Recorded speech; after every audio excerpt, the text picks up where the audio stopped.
Now I'd like to give the floor to FIM.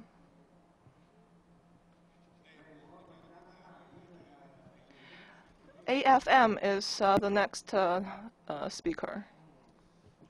President, distinguished delegates, the International Federation of Musicians, FIM, represents 65 musicians' unions, guilds and associations from around the world, whose collective membership is hundreds of thousands of music performers.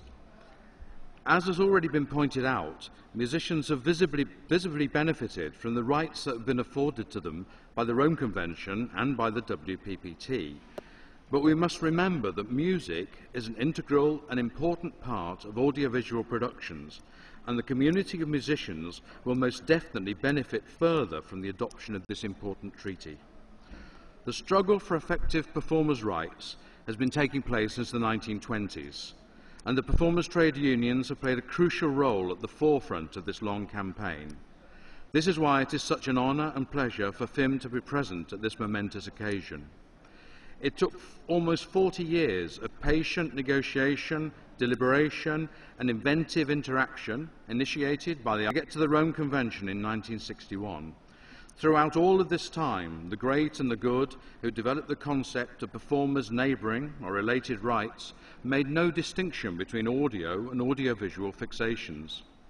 The introduction of Article 19 into the Rome Convention was a relatively last-minute development made in order to secure the treaty.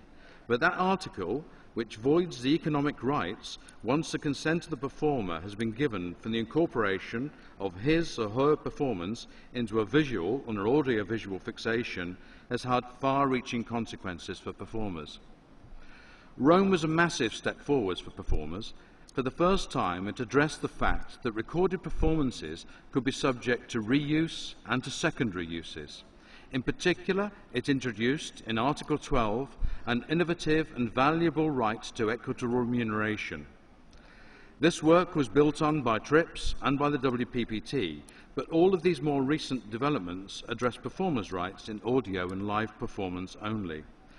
This diplomatic conference provides an opportunity to remedy that situation and extend to all performers a full suite of rights, both economic and non-economic, for all of their recorded performances, thus bringing the long-term aim of performers' organisations, i.e. the closing of the gap between copyright and related rights, a step closer, and emphasising the value of the performance and the interpretation of a work.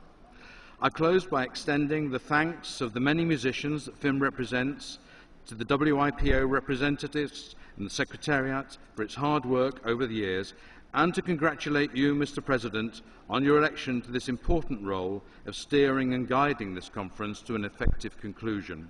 I also thank our Chinese hosts and all delegates to this conference who have demonstrated its determination to improve the status of performers' rights. Thank you.